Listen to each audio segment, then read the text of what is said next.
Secret recipe MDH का जीरा SIP जल जीरा मसाला। सिप सिप जीरा सिप MDH का जलजीरा जीरा सिप MDH का जलजीरा जीरा सिप।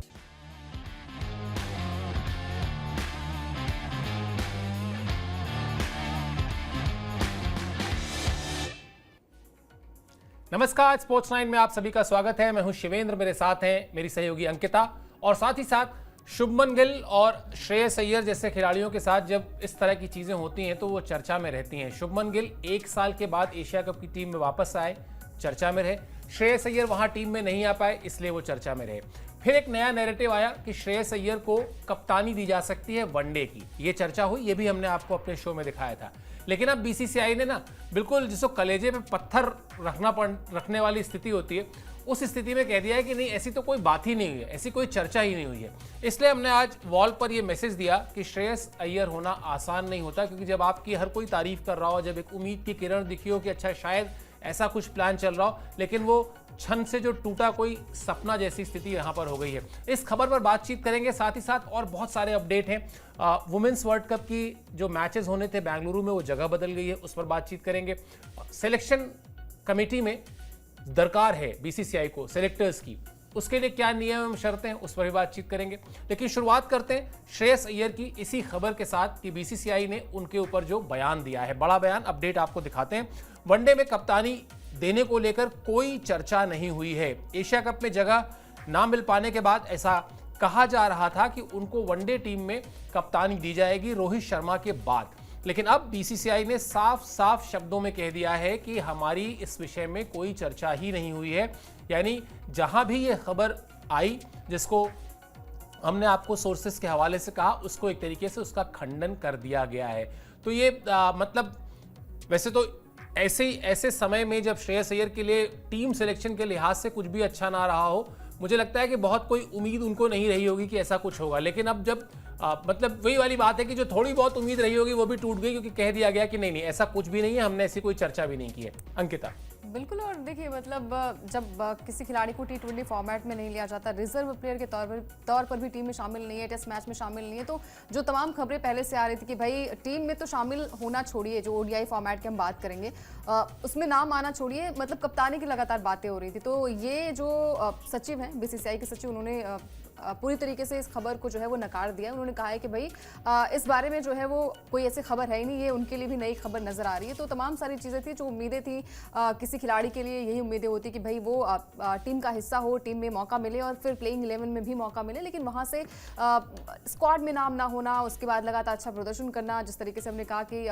कहा कि श्रेयस अय्यर होना आसान नहीं होता। लगातार ये कहा गया था कि जब तक आप डोमेस्टिक क्रिकेट नहीं खेलेंगे, जब तक आप घरेलू क्रिकेट नहीं खेलेंगे, तब तक आपको जो है वो टीम इंडिया में मौका नहीं मिलेगा। लेकिन वहां से भी उन्होंने अपने आप को प्रूव किया, चाहे सैयद मुश्ताक अली ट्रॉफी हो, चाहे हजारे ट्रॉफी हो, हर एक मुकाबले में जो है उन्होंने अपनी टीम मुंबई को जीत दिलाई थी। उसके बाद भी टीम में चुना ना जाना, फिर IPL में अच्छा प्रदर्शन करना, KKR के लिए अच्छा प्रदर्शन करना, उसके बाद जिस तरीके से पंजाब की टीम में शामिल हुए, वहां पर भी उन्होंने अपने आप को प्रूव किया, बल्लेबाजी से हो या फिर कप्तानी से, बहुत सारी चीजें होती हैं। अब देखिए उम्मीद जो है, जैसे करुण नायर के लिए भी था कि भाई 8 साल बाद टीम इंडिया में मौका मिला, तो वो उम्मीद हर खिलाड़ी को जो है वो अपने माइंड पे रखना चाहिए कि किसी भी जब मौके मिले तो उस मौके का सही तरीके से इस्तेमाल किया जाना चाहिए। बिल्कुल, कहीं ना कहीं डिसअपॉइंटमेंट तो हुआ होगा श्रेयस अय्यर को, क्योंकि जिस तरीके से अंकिता ने बताया कि डोमेस्टिक क्रिकेट से लेके IPL तक हर जगह उन्होंने लगातार अच्छा परफॉर्मेंस किया है, लेकिन वो परफॉर्मेंस नोटिस नहीं हो पाया। अब T20 टीम में तो फिर भी समझ में आता है कि शायद जिस तरह के बल्लेबाज वहां पर ऑलरेडी अच्छा कर रहे हैं, जब तक वो फेल नहीं होंगे तब तक आपको मौका नहीं मिल सकता है।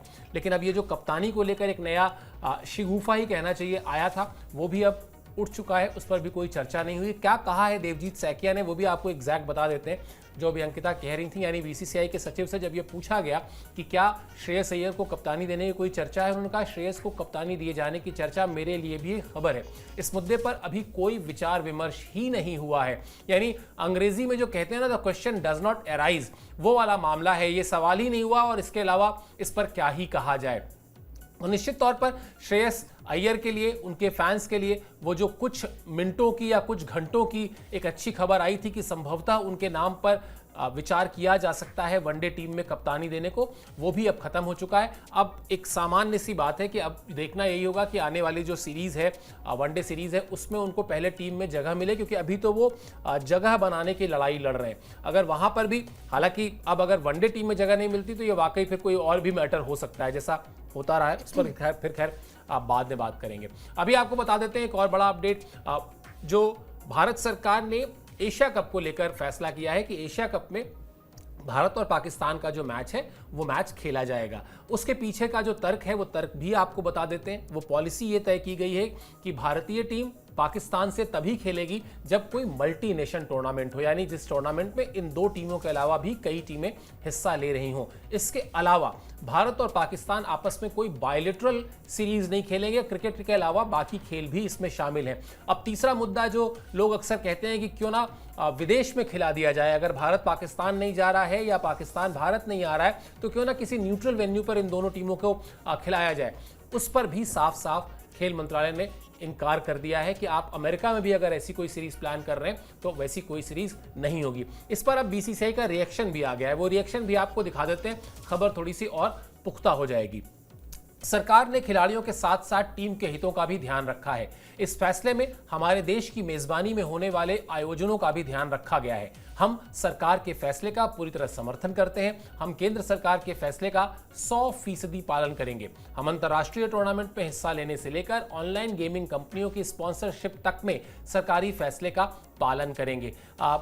अभी भारत पाकिस्तान के मैच पर अंकिता से रिएक्शन ले लेंगे, उससे पहले आपको बता देते हैं जो आखिरी लाइन है ना ऑनलाइन गेमिंग कंपनियों का, इसमें भी बड़ा पेच है। दरअसल दो बड़े प्रायोजक जो हैं बीसीसीआई के, वो दो के दो प्रायोजक भारतीय टीम के, यानी वो ऑनलाइन गेमिंग कंपनियां ही हैं अंकिता, और दोनों पर जिस तरह से अदालत ने कहा है कि अब रोक लग जाए और फिर दोनों राज्यसभा से भी वो बिल पास हो गया है तो नियम बनेगा। उसके बाद देवजीत सैकिया का ये कहना है कि जब ये नियम बन जाएगा उसको एक बार स्टडी किया जाएगा और अगर उस नियम से ऐसा लगता है कि हम उन कंपनियों से स्पॉन्सरशिप नहीं ले सकते हैं जो ऑनलाइन गेमिंग कंपनीज हैं तो हम उस पर भी जो सरकार कहेगी वो मानेंगे। तो हर तरफ से मतलब आप यही एक्सपेक्ट भी करते हैं, क्योंकि जो सरकार ने कहा है कि भाई आप मल्टी नेशन टूर्नामेंट में जाएं, आप खेलें, कोई दिक्कत नहीं है, हम हस्तक्षेप नहीं करेंगे। लेकिन बायलैटरल सीरीज अभी फिलहाल आज की तारीख में जैसे संबंध है उसमें संभव नहीं है। अब बीसीसीआई ने उसको भी इंडोर्स कर दिया है, बीसीसीआई ने कह दिया है कि हम भी उसको मानेंगे।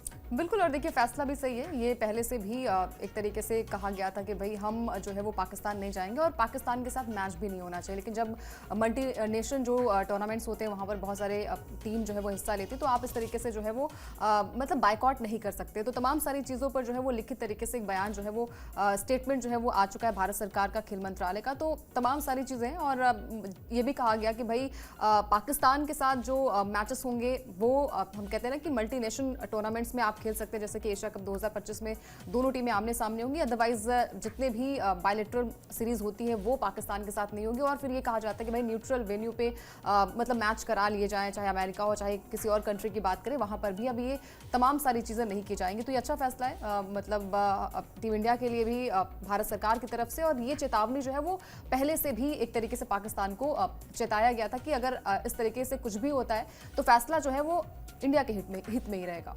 बिल्कुल, और कहीं ना कहीं इस पूरे मामले में भारत ने अपनी ताकत दिखाई है, बीसीसीआई ने अपनी ताकत दिखाई है कि ये खेल क्रिकेट जो है वो उस पर इस तरह से कंट्रोल है बीसीसीआई का कि वो अपनी शर्तों पे सब कुछ करेगा। यहाँ पर पीसीबी की ना तो सुनी जाएगी, और सबसे बड़ी बात यह है कि मैं इसको ना अंकिता कई बार किसी दबंगई की तरह नहीं लेता हूँ कि हमारे पास सबसे ज़्यादा ताकत है, हमारे पास बहुत पैसा है इसलिए हम दबंगई करेंगे। यही लॉजिकल भी है। अगर किसी भी देश के पास भारत जाकर बात करेगा और कहेगा कि साहब हम इनके साथ इसलिए नहीं खेल रहे हैं क्योंकि इनकी जमीन से हमारे यहाँ आतंकवाद को बढ़ावा दिया जाता है, उसको हर बोर्ड का साथ मिलेगा जो मिलता भी रहा है। तो इसलिए ये कोई दबंगई में लिया गया फैसला नहीं है, ये बिल्कुल स्पष्ट शब्दों में बताया गया फैसला है कि आप अगर सुधरेंगे नहीं तो हम आपके साथ संबंध नहीं रखेंगे मैदान में खेल के। चलिए, एशिया कप की बात हो रही तो एशिया कप में हम भारतीय टीम को लेकर जितने भी डिस्कशन हो रहे हैं वो भी आपको लगातार अपडेट देते रहते हैं। एक नंबर 8 का पेज फंस गया है, वो नंबर 8 का जो पेज है वो आपको दिखा देते हैं। दरअसल पिछले कुछ समय में हमने देखा है कि बल्लेबाजी में डेप्थ की बात होती है, यानी ऐसे गेंदबाजों को ज्यादा पसंद करते हैं कप्तान जो निचले क्रम में बल्लेबाजी भी कर लें। भारतीय टीम में बुमराह, अर्शदीप, कुलदीप, वरुण जो है वो गेंदबाजी के वरुण चक्रवर्ती गेंदबाजी के प्रबल दावेदार हैं, लेकिन समस्या यही है जो कि इनकी बल्लेबाजी जो है वो उस तरह से कमज़ोर पड़ जाती है जब ज़रूरत पड़ती है तब। कुलदीप या वरुण में से किसी एक को बाहर करके हर्षित को मौका दिया जा सकता है। हर्षित राणा भारतीय टीम में चुने भी गए हैं, उन पर कोच गौतम गंभीर का भरोसा भी है, लेकिन सवाल यही है कि इस समस्या का समाधान एक ही तरह से हो सकता है अंकिता, जो मुझे लगता है। मुझे याद है जब सचिन तेंदुलकर क्रिकेट खेला करते थे और उसी टीम में अनिल कुंबले भी थे, उसी टीम में हरभजन सिंह भी थे, सौरव गांगुली उस वक्त भारतीय टीम के कप्तान हुआ करते थे। Sachin Tendulkar being a senior most player कह लें या आप कह सकते हैं being a most legendary cricketer आप कह लें, जो भी कहना चाहें, वो लगातार टीम के टेल एंडर्स को यानी गेंदबाजों को ये समझाते थे कि अपने विकेट की कीमत को समझो।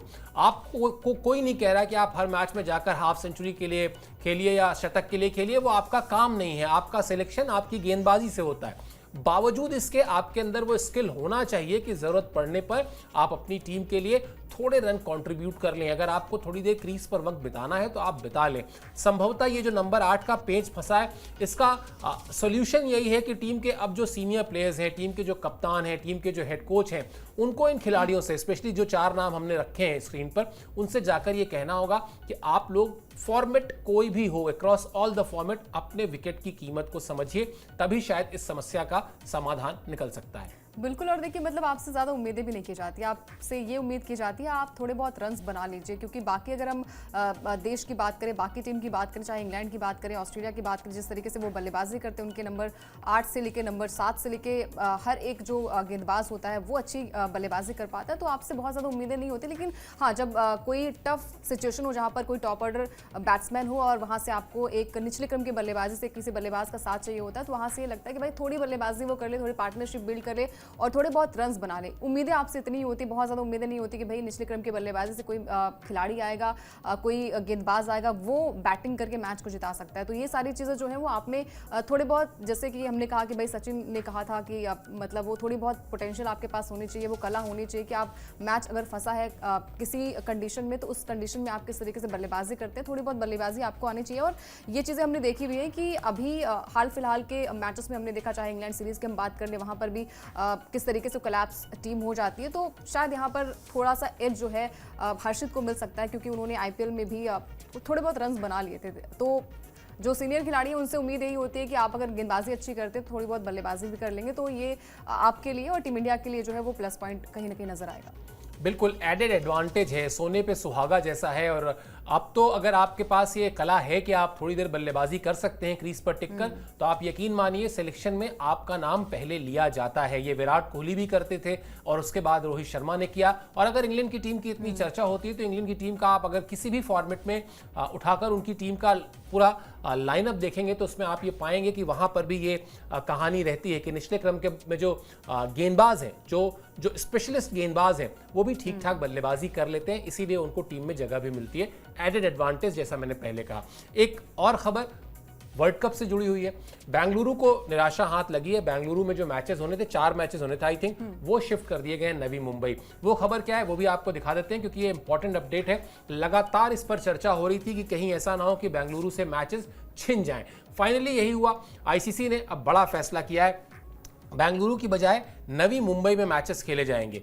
30 सितंबर से वुमेन्स वर्ल्ड कप शुरू हो रहा है, ये भी आपको बता देते हैं। और कर्नाटक स्टेट क्रिकेट एसोसिएशन जो है उसको पुलिस से दरअसल क्लियरेंस नहीं मिली, और इसी क्लियरेंस ना मिलने की वजह से आप जब किसी भी शहर को, किसी भी स्टेडियम को जो मेज़बानी मिलती है, उससे संबंधित जो कागज पर दस्तावेज तैयार करने होते हैं, आपको तमाम सारे एनओसी चाहिए होते हैं, चाहे वो फायर का एनओसी हो या फिर आपको पुलिस से सुरक्षा का आश्वासन चाहिए होता है, और ये सारे पेपर्स आपको प्रेजेंट करने होते हैं। चूंकि कर्नाटक स्टेट क्रिकेट एसोसिएशन को वो क्लियरेंस नहीं मिल पाई, इसीलिए आईसीसी को अब इन मैचेस को शिफ्ट करना पड़ा नवी मुंबई में। और भी कुछ एसोसिएशन की दावेदारी थी, लेकिन वहां समस्या ये थी कि फ्लाइट का जो कनेक्टिविटी थी बाकी जगहों से, वो उस तरह से नहीं थी जैसी मुंबई के साथ है। तो एक तरीके से मजबूरी में लिया गया फैसला, लेकिन सही फैसला। क्यों? क्योंकि हमको याद है अंकिता, पुलिस क्लियरेंस ना होने की वजह से आईपीएल में जिस तरह से हुआ था और जिस तरह से मेरे ख्याल से 10-11 जानें वहां चली गई थी, बहुत ही अफसोस की बात थी कि मतलब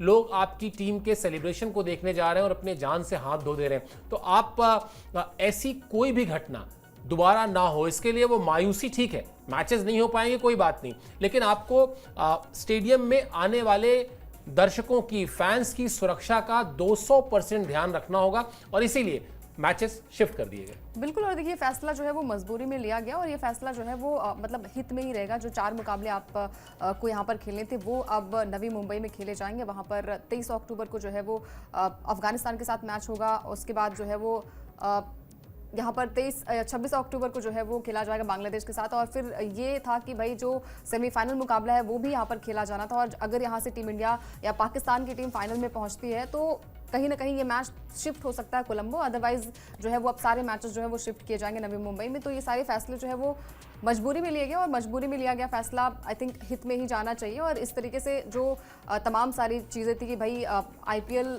एक लंबे अरसे के बाद आरसीबी की टीम जीती थी, उसके बाद आप सबको पता है वहाँ पर क्या कुछ हुआ था, किस तरीके से भगदड़ हुई थी और वहाँ पर लगभग 11 लोगों की मौत हुई थी और 50 से ज़्यादा लोग घायल हुए थे। तो तमाम सारी चीज़ें जो है वो देख रेख के बाद जो है वो ये फैसला लिया गया।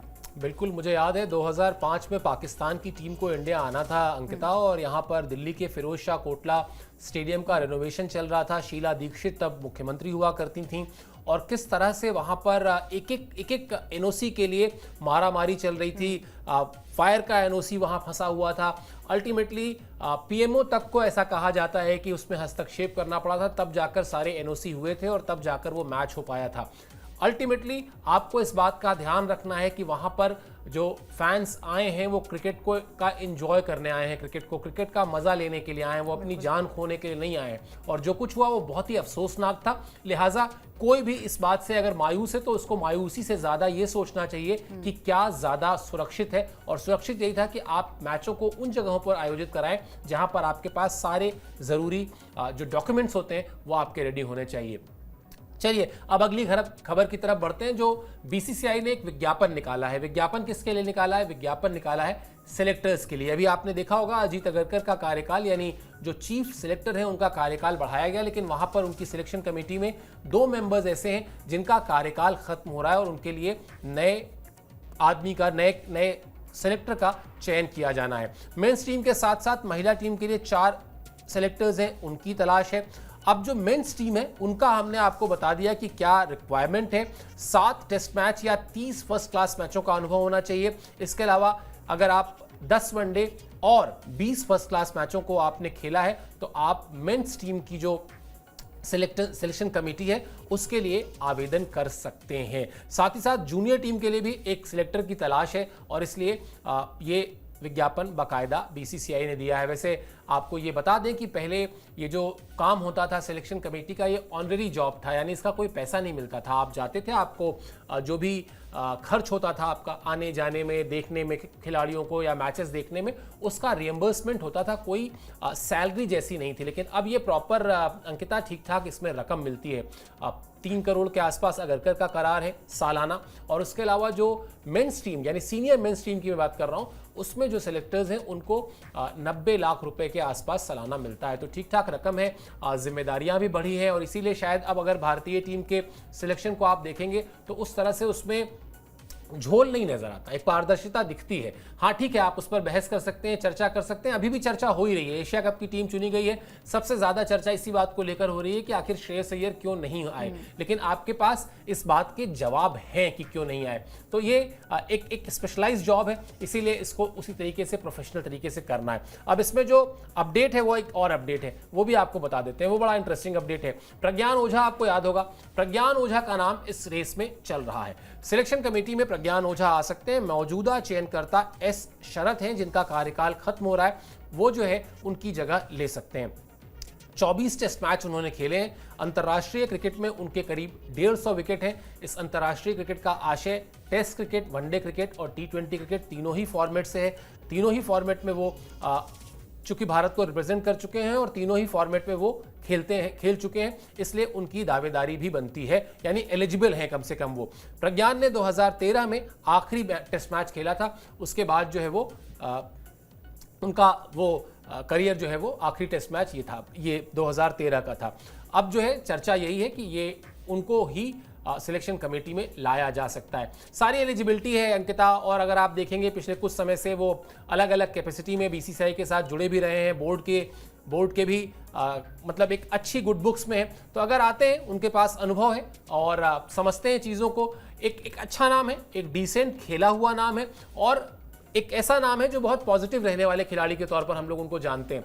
अगर ऐसा होता है, मतलब अभी सिर्फ नाम आया है उनका, लेकिन अगर ये फाइनल होता है, इस पे आखिरी मुहर लगती है, तो चॉइस अच्छी है। बिल्कुल चॉइस अच्छी है। और देखिए मतलब आप चाहते हैं कि कोई ऐसा खिलाड़ी आया जिसे एक्सपीरियंस भी और जो मतलब भारतीय टीम के लिहाज से जो है वहाँ पर टीम खिलाड़ियों को जो है वो मोटिवेट भी कर सके, तो अच्छा नाम है। और क्रिकेट करियर भी उनका बढ़िया रहा है और जिस तरीके से कहते हैं ना कि वो शांत स्वभाव के और जिस तरीके का उनका करियर रहा है, उन्होंने बीसीसीआई के अगर हम बात करें तो कनेक्ट भी रहते हैं और जिस तरीके से वो मैदान पर भी हम देखते हैं कि हमेशा लोगों से बातचीत करना और जिस तरीके का उनका बिहेवियर रहा है वो बहुत ही ज़्यादा एक तरीके से पूरी तरीके से फिट बैठते हैं। और ये नाम अच्छा है, हालांकि अभी तक मुहर तो नहीं लगी है, दूसरे नाम पर भी मुहर नहीं लगी, लेकिन सबसे ज़्यादा चर्चा का जो विषय है वो है प्रज्ञान ओझा के नाम को लेकर। तो अगर ये फैसला होता है और मुहर लगती है तो भारतीय टीम के लिए भी और एक तरीके से जो कहते हैं ना कि बिल्कुल सही फैसला जो है वो रहेगा इनके नाम का। बिल्कुल, और इसीलिए विज्ञापन दे दिया गया है, जिनकी दावेदारी बनती है वो सारे लोग अप्लाई कर सकते हैं। बीसीसीआई अपना जो रिप्लेसमेंट है उस रिप्लेसमेंट के लिए फिर उसमें से सही कैंडिडेट का चयन करेगी। चलिए, हमारी मुहर एक ही बात पर लगती है, हमेशा हम आपको बताते हैं कि स्पोर्ट्स से जुड़ी जितनी भी खबरें होंगी वो हम आप तक हमेशा सबसे पहले पहुंचाएंगे, सारे अपडेट से आपको परिचित रखेंगे, रूबरू रखेंगे। और वही वायदा एक बार फिर से कर रहे हैं, इस उम्मीद के साथ कि आप सब्सक्राइब कर लीजिए स्पोर्ट्स 9 को। आपका जो प्यार है वो सब्सक्रिप्शन के जरिए आता है और उससे हमारा हौसला बढ़ता है। फिलहाल इस शो के लिए आपने समय निकाला, आप हमसे जुड़े, बहुत बहुत शुक्रिया, बहुत बहुत आभार।